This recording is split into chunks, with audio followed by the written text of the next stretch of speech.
Ce mercredi 9 avril 2025, Anne-Elisabeth Lemoine recevait des invités de choix. Dominique de Villepin, ex-premier ministre durant la présidence de Nicolas Sarkozy, était présent sur le plateau pour débattre de l'actualité nationale et internationale.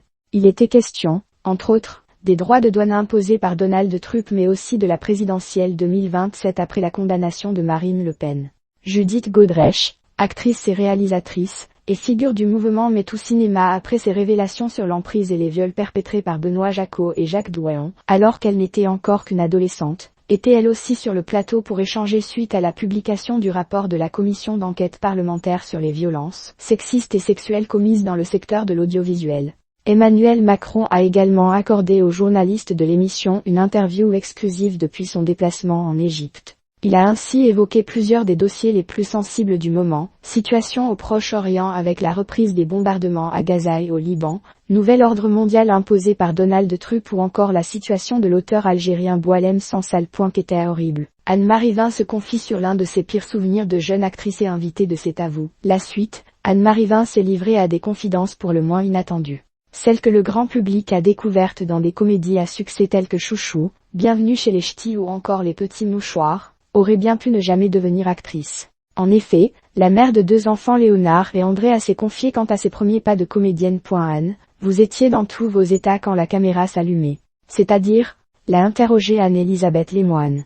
Quand j'étais une très jeune actrice, vraiment apprentie, j'avais tellement le trac, que je ne rougissais pas, mais j'avais des plaques violettes qui se mettaient ici sur les joues et là sur le buste. C'était ultra handicapant. On me regardait et on disait, oh waouh, mais qu'est-ce qu'elle a? Elle est en train de faire un urticaire. C'était horrible. Sur scène, ça allait à peu près parce que les gens sont loin. Mais la caméra, lorsqu'elle est proche, elle voit tout. Cela mettait les maquilleuses en panique et elle me mettait encore plus en panique parce qu'elle disait, oh mon Dieu, qu'est-ce qu'elle a? C'est atroce. On ne peut pas tourner, CUT, on arrête, se remémore tel point je me disais que je ne pourrais jamais être actrice. Découvrez pourquoi Anne-Marie Vin a failli se réorienter. Maran James, sa voisine de table, relativise, mais elle ne te mettait pas du vert sur le rouge. Anne-Marie Vin poursuit son récit, si, c'est ça, je me disais que je ne pourrais jamais être actrice. Donc je suis allée voir un dermatologue. Ce dermato m'avait dit, et c'est pour ça que je trouve plutôt chouette de raconter ça aux jeunes, c'est qu'il m'avait dit, écoutez mademoiselle, ça va passer, c'est de la pudeur, et cette pudeur, c'est un super atout quand on est acteur, actrice parce qu'on a besoin de jouer avec nos émotions. Et il fallait, en effet, beaucoup de temps pour que j'appréhende ça.